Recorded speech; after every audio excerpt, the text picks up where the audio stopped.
They say a man is finished when he is defeated. I say he is only finished when he decides to stay down. Defeat is not the final page in your story. It is the test of whether you were ever worthy to write it in the first place. Look around. Everything you see, every throne, every title, every empire, was once nothing but dust. It took the will of someone who refused to accept the ground as his resting place to shape greatness out of failure. That is the truth most cowards ignore. That is the truth the broken-hearted forget. But not you. You are not here to accept loss. You are here to transform it. Falling is human. Staying down is a decision.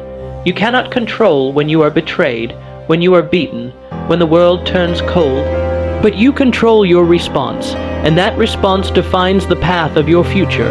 Let the weak weep and curse their luck. Let the ordinary drown in self-pity. But if you even whisper the word *comeback* in your mind, then you are no longer ordinary. You are dangerous. Because the most dangerous man in the world is the one who has nothing left to lose and everything left to prove. Think of what brought you here. Think of the hours spent in silence, the dreams buried in the noise of this world, the promises you made to yourself that you still haven't kept. Do they burn inside you? They should. That fire is not your enemy, it is your proof. Proof that you were not meant to die forgotten, that you still have something to fight for, that you were not created to sit among the broken, to be a footnote in someone else's legend. No, you were born to carve your name into the stone of time itself. The comeback is not a romantic idea. It is not for the poets. It is not for the ones who need motivation to rise. It is for the merciless, for the obsessed, for the individual who can feel the humiliation of defeat and choose to use it. There are two kinds of pain, the one that breaks you and the one that builds you. Choose the second. Let your pain become fuel. Let it remind you that you have unfinished war. You say the world turned its back on you. Good, you say they laughed when you failed. Even better, their laughter is your blueprint. The ones who cheered your downfall. They have already shown you their position. Now show them yours. Show them the cost of underestimating a soul that refuses to die. You owe them nothing. Not explanations, not warnings, not mercy. You owe yourself a return, and you will return with vengeance. Do not wait for support. Do not wait for understanding. Do not wait for someone to tell you it's time. No one is coming to save you. No one owes you a second chance. The world does not hand out respect. It demands that you seize it with blood and sweat. So stop seeking permission. You already have the only thing that matters, the will to rise. The comeback is a lonely path. You will walk through shadows. You will hear nothing but your own footsteps, and in that silence doubt will speak. It will remind you of the cost, of the risk, of the possibility that you might fail again. Do not listen. Doubt is the last voice of the man you used to be. Silence him. Replace his words with cries. Replace fear with fury. If you must walk alone, then walk like a king returning to his throne. You want to come back, then stop moving like a ghost. Stop hiding behind excuses. Stop acting like you have time. You don't. Every second you waste is a second given to those who will trample your legacy. Wake up, stand up, move, grind until your bones ache. Fight until your lungs scream. The road back is not paved with comfort. It is carved with discipline. If it doesn't break you, it will sharpen you. What do you think greatness feels like? Do you imagine it's sweet? Do you imagine it's warm and kind? No. Greatness is violent. It is forged in isolation. It is built when you crawl through failure, humiliation, and despair, and still have the audacity to say, I am not done yet. That is what it means to come back. It means choosing war every morning. It means bleeding quietly, training in darkness, sharpening your mind and your body while others sleep. And when you finally return, when you step into the light, lean, scarred, and unrecognizable, Those who doubted you won't know what they're looking at. They will call it luck. They will call it timing. But you will know the truth. You did not rise because of chance.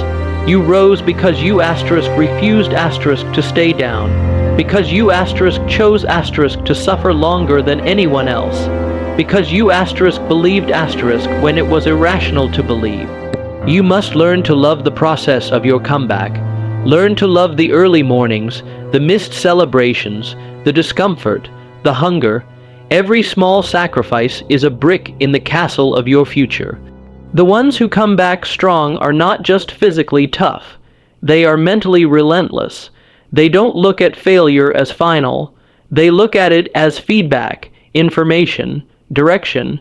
You must become immune to the sting of defeat. Not because it doesn't hurt, but because the pain reminds you that you're still in the game. You fell, good. Now you know what gravity feels like. You failed, good. Now you know the taste of humble pie. Use it. Let your memory of failure push you harder than the hope of victory ever could. That is how legends are made. They're not made in the comfort of winning. They're made in the fire of rising again. You want to come back? Then you must destroy the version of you that accepted less. You must assassinate the comfort, loving coward that lived inside you before the fall. That man is dead, and if he isn't, you better bury him. Because the world has no room for the half-hearted.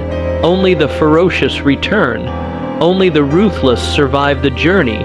They will ask you why you are so obsessed, why you keep pushing when everyone else quit, why you keep speaking of victory when you have only known defeat. Let them ask, let them wonder. You don't owe them a story, you owe them silence. Let your return be so violent, so unexpected, so undeniable, that your existence becomes a lesson in what happens when a man refuses to break. Look into the mirror. What do you see? Do you see someone broken by the past, or someone building the future? That reflection is your enemy. That reflection is your partner. That reflection is the one thing you must conquer every single day. Because no one else can stop you, not truly, not if you don't let them, but you. You can stop you, you can slow you, you can kill your momentum with hesitation, and hesitation is the enemy of the comeback. The time for comfort is over, the time for ease over. You've had your rest, you've had your regret. Now is the time for your rise, not tomorrow, not when it's convenient. Asterisk now. Asterisk while the wounds are still open. While the name still burns, while the memory of your fall is still fresh, that is when you must act, because this is your proving ground, this is your crucible, the fire that will either incinerate you or purify you. If you are not willing to suffer, then you are not ready to rise. But if you are willing to outwork, outbleed, and outlast every shadow that haunts you, then nothing in this world can stop your return. You don't come back to be liked. You come back to dominate. You come back because something inside you refuses to die in the dirt. You come back because the idea of staying small is more terrifying than the pain of growth. You come back because you were born to return.